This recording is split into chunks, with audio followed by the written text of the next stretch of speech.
Henry's here. Henry, how are you today? I'm doing great. Been reading some of the new comics that dropped today. I've Was been today a watching big some. a big comic day? It's Wednesday, so that's Oh, when just like the weekly new stuff comes out. Well, I know we're here to talk about Adam Curtis. I watched the first episode of what is it? Things get slippery. Things get Shifty. shifty. What a time to be alive. Oh, what's going on? We're here. You're here. Everyone's here. Don't worry. Keep talking. Okay. Just when I was listening to you and Hazel talking about climate, and there was a Hazel kept using the device of wrapping it in bacon, renaming it, and Yeah. I find that to be kind of a through line through a lot of this. Like we're at a moment of I don't know, redefining or trying to learn how to talk about things again because old models of how we're discussing things seem stuck on the internet or 10 years Ooh, prior. that's real. That's very real. Well, let's watch the trailer for the new Adam Curtis as just like a thing for all of us. If you have not seen it yet, it's called Shifty. In the chat, guys, I posted a link to one of the YouTube rips of it. And on that channel, all of it is there. If you're in the UK, you can use BBC iPlayer. What a time to be alive. I'ma put myself first. Everything's so amazing. I said, wow. So that's the trailer for the newest Adam Curtis project called Shifty. You can watch it on the good old BBC iPlayer. I'll give a little I know someone said they're confused. I'll give a little rundown of like what I saw as the thematic. And wait, Yeah. how many of you watched, Henry? I've seen the first 2 episodes. Okay, cool. It's not really a spoilable thing because it's about history. We all know how history works.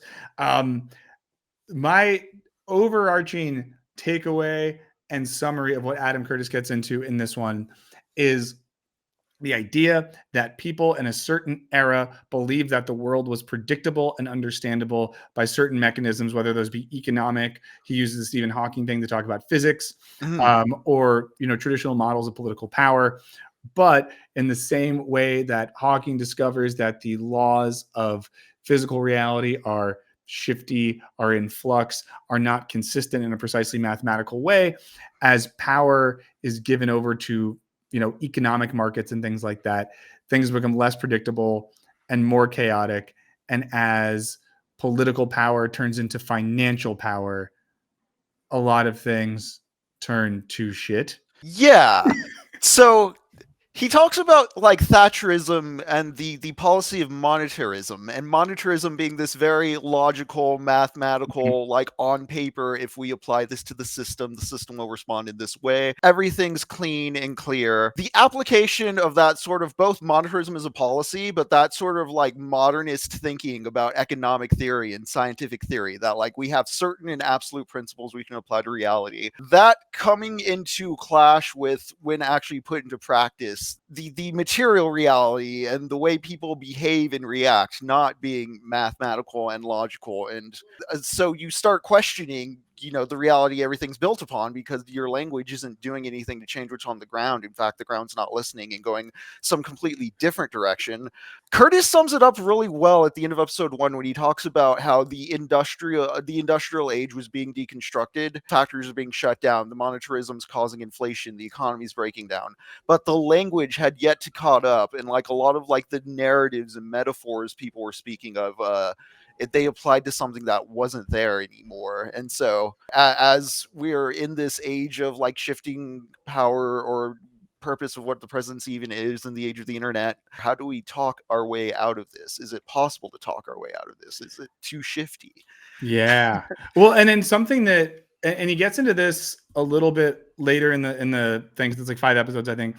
Early on, Margaret Thatcher is used as the avatar of a new type of like monetarized politics. And something that I, as a non-British person, something that I didn't quite get about Thatcher that Curtis gets into is that we think of Thatcher as, the ultra bad neoliberal, like Britain's Reagan type person. Yeah, Britain's Reagan. Yes, but she was also very anti elite traditional systems of power. So she was against like the traditional British bureaucracy and seemed to think that moving things towards this, monetary policy or monetarism was, and this is not to defend Maggie Thatcher, but to say that it seems that in her mind and in the mind of at least her early government, that they truly believe that moving things away from political power, from legacy power to financial power was going to be better for everyone. And in her words, of course, would like reshape people. Yeah, kind of a sincere belief in the logic still that like this will assert itself and reality will follow our will and act as we say. Yeah. And then yeah. what you see in later episodes is, they show the emergence of New Labor, which is like Tony Blair and Gordon Brown. But by the time Labor gets back in power, so much government power has been given to financial markets. And an example they use is Gordon Brown immediately gives all the powers to set interest rates to the Bank of England, a thing that historically the government had some power in, that even like this new good Labor Party can't do anything. And there's an example, I think in the final episode, where at the turn of the millennium for like the year 2000, they built the dome in London, like the O2 dome or whatever. And the whole point of this dome is like, we're going to show what England is, what we believe in, where we're headed as we go into this new millennium. And Adam Curtis has footage of these meetings where they have no idea what to put in the dome because they don't really believe anything.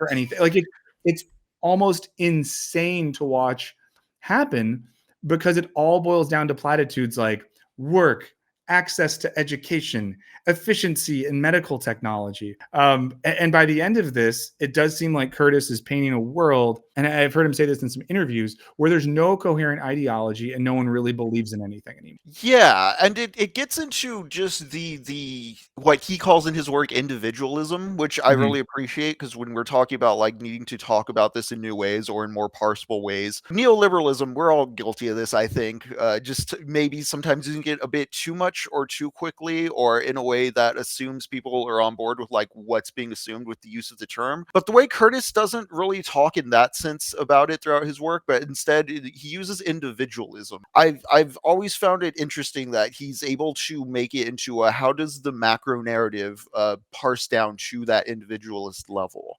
which I think is a great kind of starting point to talk about things. I don't know as far as like what the antidote would be throughout, as far as like how do we form like a new consensus reality online, or how do we escape this? But it is still giving at least like reverberance to it. And that's one of the things I think you see in Curtis's work kind of across the board is a big skepticism towards individualism and individual conceptions of freedom. And I think that in the same way, he looks at governments giving up political power to financialize everything and have freedom in the market. I think he sees something similar at the individual level, that what we've gained in becoming these atomized individuals with some pure freedom, we've lost something of what it means to be a part of a collective or to participate in something that transcends the boundaries of our own individual self-interest. Yeah, I found particularly interesting the use of early kind of goth rock and punk culture as a sort of collective despair of like individual expression. Something that I really appreciate about this series in particular is because he's not narrating, it seems to rely a lot heavier on like samples and actual interviews and like historical footage. So the sense of like montage and like in the moment story, it really paints a historical picture in a way some of his other stuff doesn't, because he's so heavy-handedly saying what he means with Aphex Twin blasting. Yeah, I mean, and there's a part in the film as well, like, there's some thematics in the first episode that feel so apropos where we're at in America, where he gets at how Thatcher wasn't doing well, but then she was basically like, fuck all these immigrants, and then started doing well. And then how there was an accompanying fear of immigrants and people that moved to the UK from abroad. Which, of course, right now with like all the ICE raids happening in America, he shows that connection between economic anxiety turning into cultural anxiety, turning into violence. And I think it's something we might not, again, think about the fact that in the 70s and 80s, there was like really horrific violence in the UK. towards Caribbean and Asian migrants. Yeah, one of the things that really stood out to me watching this was how much, like, I had known, like, the mimetic, like, oh, Thatcher, like, UK's Reagan, like, she's bad, of course, even in comparisons to, like, MAGAism and just general reactionarism. But actually seeing the documents from 78, 79, where you actually do have non-white English people coming out and saying, like, hey, we're migrants here, we're here legally, just seeing the actual tangibles of the conflict there on the street really did a lot to make me go like, oh yeah, it's not that she was Reagan first in that's like, what history's always had her as, but like, no, like here are the currents and the channels through which she, rose to popularity. Also, just seeing her in video, I don't know. I can see why people got conned by Reagan. He had a smile and he was very charismatic, but Thatcher in video is very It's tough.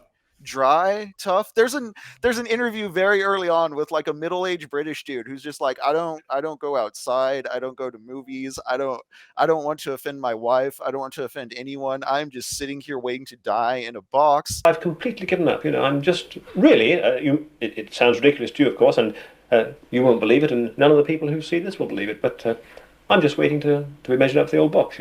And when you start British culture is something else when you dive into it. when you start seeing that contextualized with like the dry, weird death mother vibes of Thatcherism and all this other goth rock counterculture, kind of self-critical, self-loathing British culture at the time, you start realizing like, oh, it was beyond just like, oh, the bad Reagan lady. Like there was a very toxic mood. Yeah. And I think something that Curtis explores, and this is why it's hard to peg Curtis sometimes as a particular thing ideologically, because he is just as harsh in a lot of these documentaries on counterculture and progressive movements as he is, financialization and neoliberalism. Because in a lot of the clips, and one of the clips that they showed in the trailer, where the interviewer says to these people who are clearly part of the punk scene, "Are you punks?" And they're like, "I wouldn't call myself anything. I'm an individual." If I had to, I wouldn't. I would just call myself me.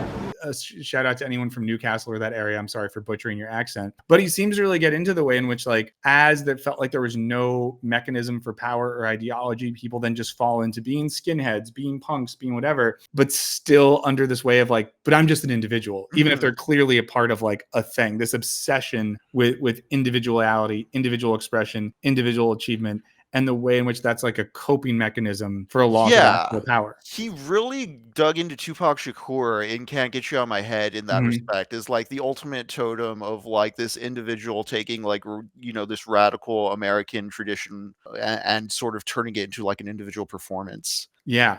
And I think it's something, thinking about what Adam Curtis gets at in Shifty relative now. And there's a whole thematic, which I think works, of Stephen Hawking popping in and out. With the Stephen Hawking thing in Shifty, the thematic that Curtis is exploring is that physics is starting to point out that reality is like unstable, not stable. That, the things we learned from physics point out to the world being weird and unpredictable. And then he parallels that with economic logic. I think that holds up pretty well. I think that the end point, or where we're left, is sort of like, and this is the Curtis thing, is like, are we just fucked? And I was thinking about this even in relative to the Mamdani thing, is like, what is the Adam Curtis take on something like that, right? We have a progressive left-leaning figure with a really cool, interesting cultural identity and background, gets power. And, the Adam Curtis read on society seems to be that either, and maybe these two are related, that no one knows how to use power, or maybe there isn't power left to be used. Right. I mean, if we're gonna like Adam Curtisify predicts the situation, at best he'd maybe consider Mamdani like allowed like in a limited scope to perform in a way that appeals to or appeases a I don't know, leftist American voting bloc. Tonks brings up getting Adam Curtis on the show. I would say, in one sense, that seems like an insane thing, but he shows up on the weirdest podcast sometimes. It's like he almost only does weird media. So I'll Google around. If anyone has like an email or any contact for Adam Curtis, I would gladly hit him up. Get some questions about his general approach there. In thinking about Curtis and thinking about Shifty, there's this, and this is something I'm sure that many of you guys have felt or thought about, even if you've never watched Adam Curtis stuff before. This feeling of both feeling like you are understanding the weirdness of the current moment in a way you haven't before. An overarching thematic of a lot of his work is like nothing makes sense, and there's no coherent narrative we have to make sense of everything. And that can feel good in as much as it validates the feeling of like, okay, it's not just me. We talked about like hyper normalization. We've talked about it a few times. The reason that movie and project is so good, it's like, oh, okay, the thing that's happening, there's a name for this thing, and there's a theory that explains what we're experiencing here. I think the downside, or maybe the harder thing to reckon with Curtis's work, is it feels good to understand what the thing is, but then at the end, it's sort of like, but what in the hell do we do with this? Because the critique is so damning, and his critiques often involve showing how the economy, the media ecosystem, digital technology, banking, politics, all of these things are kind of caught up in these senseless webs. So it's not like at the end of it, an Adam Curtis documentary, he's like, well, then vote for this person and it will all be good. Right. There's a sense of it building towards or aspiring towards wanting to create a collective vocabulary. And that's something I do wonder with Curtis's work, is as like a journalist, or like as presenting it as nonfiction, or in some ways a historical narrative, to consider, even if you understand he's constructing his own viewpoint there. I don't know. I guess it's a question for the artist in my head of what does he want us to do with it, or like what compels him to make these things, because obviously, he has fun doing it. He's great at crafting it, and there is an emotional mood and frequency he is channeling. It's not just like churn and burn. So is this a way to kind of construct a new vocabulary, or perhaps hopefully through dissemination and discussion of the project, just get people thinking? And is that enough to really do anything? But I pulled up the Guardian review of this one, which is a positive review. It says, the new entrant's called Shifty. It's built around the idea that the growing atomization of society has ushered in an age in which the concept of a shared reality on which we can all depend has dissolved. And again, I think that really taps into a way many of us feel. Mm-hmm. And with it, any hope of a functioning democracy. Come on in, guys. The water's lovely. Though we can't even agree that it's wet anymore. I just want to see what it ends on. Yeah, we stopped before Brexit and Donald Trump, but it's clear how Curtis believes the seeds have been sown for all of our current sorrows. Let's see. This writer says, I've learned to let his films wash over me, to pay attention but not drill down as they go, then wait to see how they work on my consciousness afterwards. I manage much better and admire much more, but perhaps it's partly a function of context too. It is an increasing rarity to stand in the presence of anyone with an idea, a thesis that they have thoroughly worked out to their own satisfaction and present it stylishly, exuberantly, and still intelligently. The hell and the handcart feel that bit much more bearable now. I do think there's something to say about Curtis where even like watching Curtis, like watching an Adam Curtis movie is different than watching a lot of other documentaries. You mentioned that this one doesn't have voiceover. It's a second film in a row without voiceover. And a not insignificant thing about it is all the ideas that are communicated via text on screen. So you can't really be on your phone while watching this, which I think is interesting. And then even makes you feel like you are sort of one of the bad guys. And like the title of the last entry in the series is the democratization of everything. And it kind of just ends with this idea that our modern idea of democracy, which we all think of as good in an inherent sense, right? We fight for democracy. We're a democratic nation. We'll do bombs to make more democracy, or whatever it might be. That democracy is just tied to an ability to participate in a financial market. And that so many of the decisions that we make that we think of as democratic aren't really about wielding political power. It's wielding the tiny bits of financial power that we do have. And even darker and deeper than that, we do that because we don't consciously or unconsciously believe that there is any larger meaningful project to participate in. Venture dopamine, however you can find it, what buttons you're allowed to press within the settings you find yourself in. Yeah. Cormac, we'll definitely clip this whole segment and share it later. I went back, and the night that we bombed Iran, I started watching The Power of Nightmares, which is a story about how the neoconservative movement basically follows the same trajectory as like radical Islamism, and that both movements are largely founded on creating boogeymen that don't exist to fuel the thing. And, watching it in light of that, it actually made me feel better is a weird way to put it. But it was one of those feelings of like, oh, okay, this all makes sense. Like this all follows the same bullshit playbook, even in the same way, we see now people talking about Mamdani as like a jihadist or whatever, because we have this insane nightmare construction built up about Muslims. Oh, wait, I want to keep talking about this. Are you cool to be, this is a big responsibility. Lux did this last week. Are you down to do a pee break Q&A?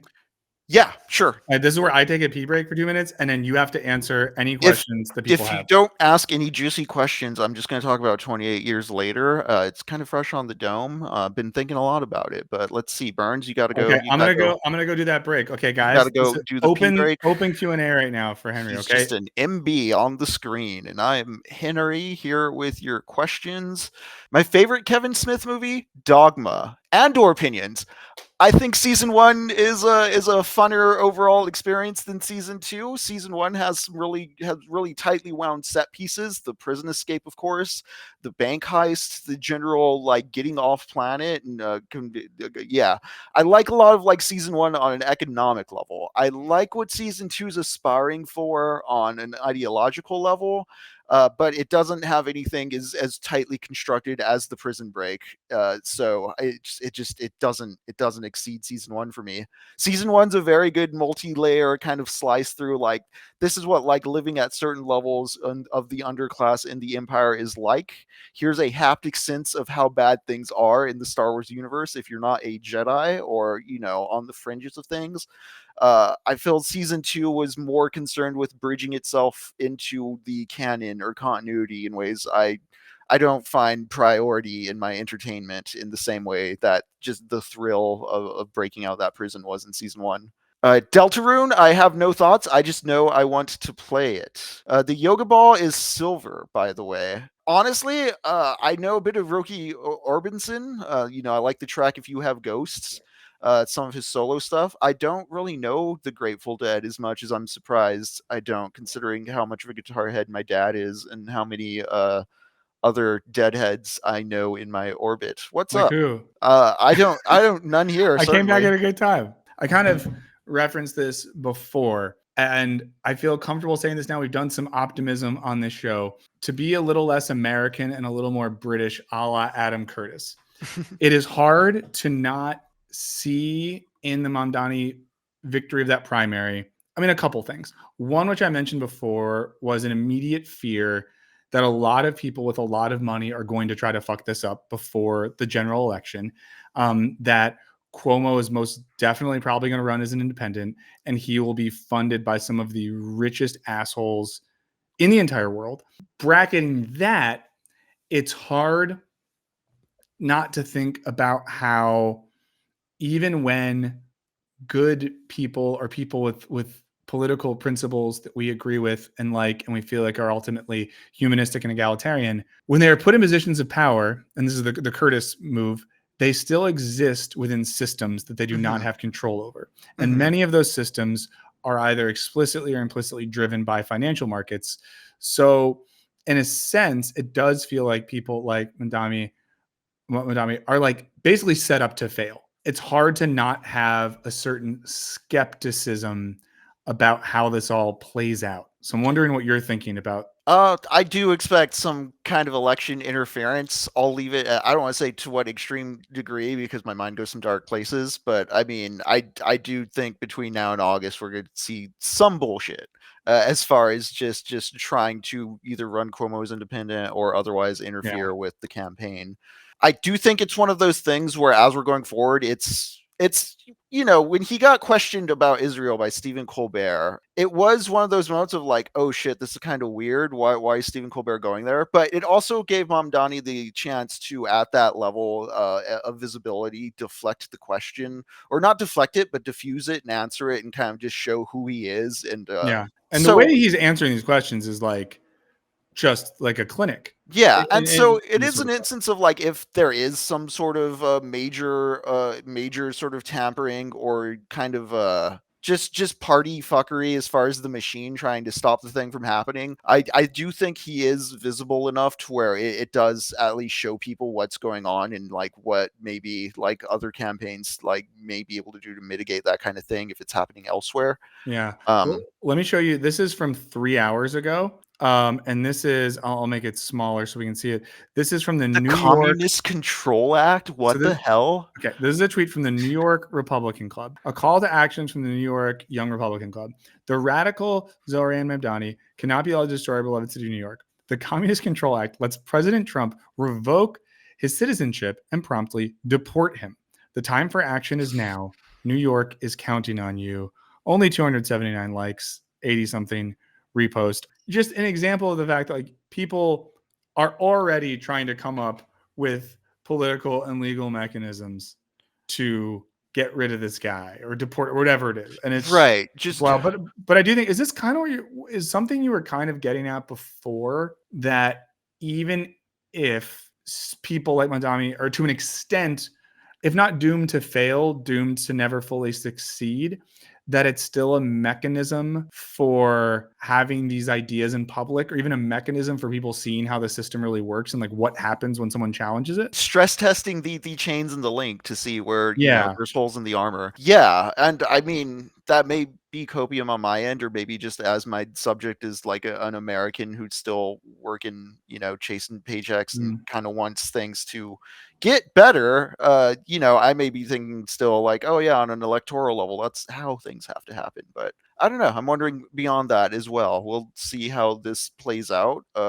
Yeah, I mean, it's going to be a really interesting election season, and there is like the domino effecty type thing, because I think something that happened with AOC was there was maybe an expectation or a thought that now there's going to be 1 million AOCs, and there has not been 1 million AOCs. There is this feeling like, and this is a small sample size, there's more of like a general comfort with like the terms and like the idea of socialism and like democratic socialism as a party, I think, in America.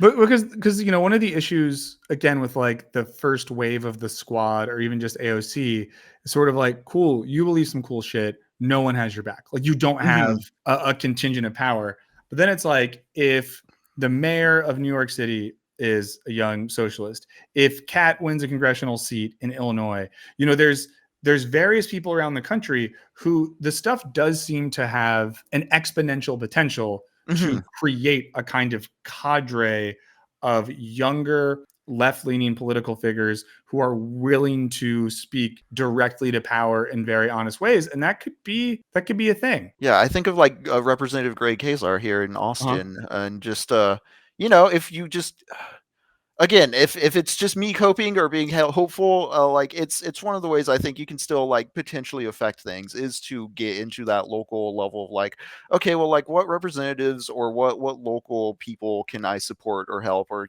just on the ground, like is there a leftist organization around that you can potentially help with, or like what pressure points can you actually enact and sort of free yourself from just doing it all online or considering it only as online. Because I think, to circle back around to just like figuring out new terms and new ways, we're still very much caught in talking about everything as online. I mean, we're all talking about New York here, like because of the internet and just like the medic sense of who's talking about it, the personalities, influencers leading it. We do see that Mamdani is winning in New York, but it's not necessarily because we're all watching him. I mean, I saw that he was walking the whole damn like city, wasn't he? Like the whole like just going up and down the whole island. Like he was still doing on the ground work there to get people who are offline. We're not all just like wish casting things to him. It's not Dragon Ball Z. Well, I only bring this Brad Lander thing because in a sense, even though Brad Lander is not like a incredibly radical guy, he's really interesting.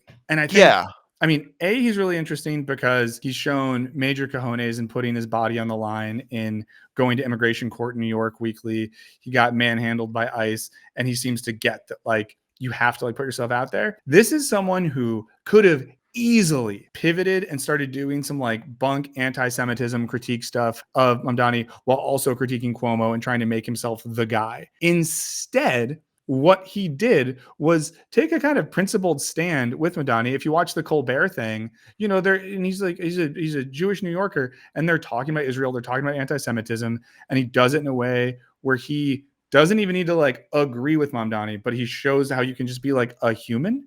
And I think when I was watching some of the clips from last night, like people were super hype on him when he showed up, but it's an interesting example of a more kind of like normal progressive Democratic politician. And I would say that like normally when a normal Democratic politician is between, you know, a Mamdani on one side and a Cuomo on the other side, they go to the Cuomo side because that's where the money and the power is. I don't know. I just think I'm actually kind of like impressed by him and impressed by the idea of a relatively more like mainstream Yeah, politician the the doing that. the ranked choice agreement ad they shot too was cute. It was like it was charismatic. It was cute. It was hopeful. It's optimistic. It feels like a we can do thing message. A lot of just Democrats don't seem to want to do right now. They want to find Joe Rogan or whatever. Also, I mean, another big takeaway from all of this is like ranked choice, man. Yeah, The potential impact ranked choice could have is huge, and because of that's why we probably won't get it on any large scale. just barriers, systems, weights, and averages. What are the functions of all these things? It doesn't seem to represent, just the pure vote of the people. Before we wrap up, anything that you're working on that you want to talk about? Earlier, you referenced essays that you cannot speak of. Yeah. Is there anything you're working on, or any general techno-poverty updates, or anything that you guys are working on you want to shout out while you're here? Yeah, TechnoPoverty is working through Doom this summer. Me That's and fun. Jacob have played through Doom 1 and 2, and we're now wandering into the world of Doom mods and WODs. We've been exploring the concept of hell in fiction. Hell yes. Uh, hell sorry, is that was like not- a, I didn't mean to, oh fuck, I did a pun by accident. we've been watching some movies, we've been playing through Doom, we've been talking about hell within Paradise Lost is coming up, but we've also been talking about a lot of the short stories of Jorge Luis Borges. Shit about ontology, absistent objects, subsistent objects, existent objects.